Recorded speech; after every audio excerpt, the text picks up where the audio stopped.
So before actually jumping into the code of our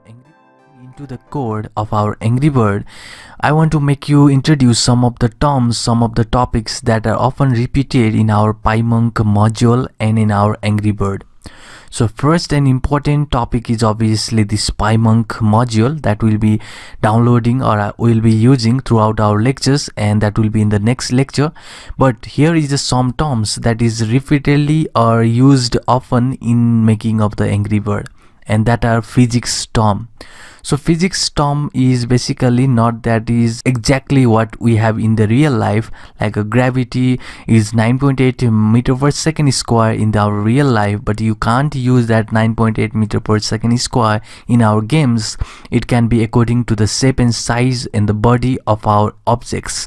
So we can use that, but these terms like mass, inertia, impulse, elasticity, friction, and beam and frame can be repeatedly used in our Angry Bird. So let's get into it and get good idea about these terms. So what is basically mass?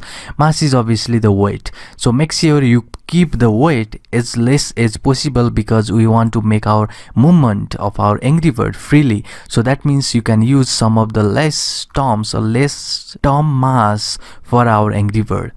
So another term will be elasticity. So elasticity, when you go deep down here, you can just search for this pymonk.org and you can just get this documentation, and you can also reference some of the games here by tutorials, and you can also have these advanced topics, and you can just go down here to search this elasticity, and you can see when I go down somewhere here, maybe it must be here. So let me search, and it is here. So elasticity is basically for the bounce. So there will be the bounce for our Angry Bird. That means we have to use this elasticity property for our game. That means elasticity is for bounce. A value 0.0 gives no bounce, while 1 gives us a perfect bounce. So we'll use near about 1 to give the perfect bounce to our Angry Bird.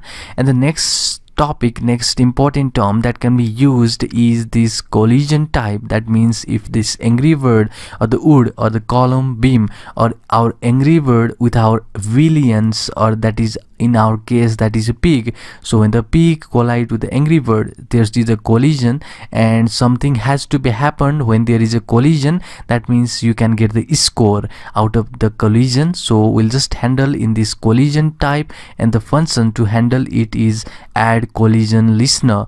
And similarly we can use some of the topics like here maybe friction. So friction is another topic. It is basically an friction coefficient, and we'll use something that is this value of the concrete. So we'll use this value about 0.62, or we can also use value 1 for the concrete dry, and you can see here the value over 1 is perfectly fine. So PyMonk uses the column friction model, and a value 0.0 is frictionless, so we'll use 1 for the perfect friction between our surfaces.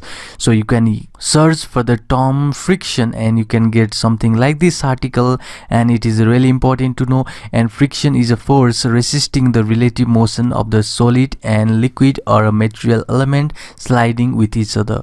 You can also reference this article in order to get the reference or get a good idea about the friction. So let's get back to this API reference of our PyMonk.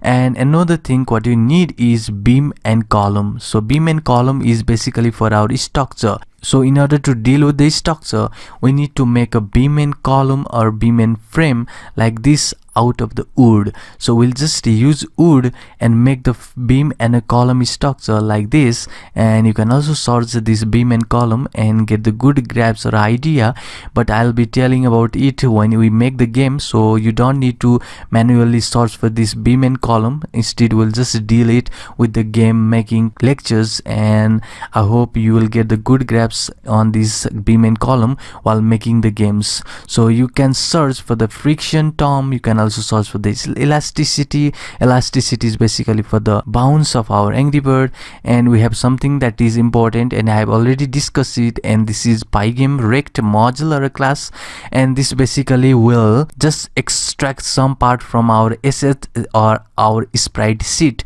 We can have the sprite sheet, that is a multiple elements can be in the sprite sheet, and we'll just extract it from this rect module. And it is very important to know this rect class because it just creates a rectangle and you can just extract the element out of it, or you can use this rect in order to extract the element that you need, and it is really important to know. So this will be the important term that can be like mass, inertia, impulse, elasticity, friction, beam, column, and rectangle, and rotation of these assets or our objects. So this will be all the term that will be covered and that will be often repeated in our game making, that is in our Angry Bird. So see you in the next.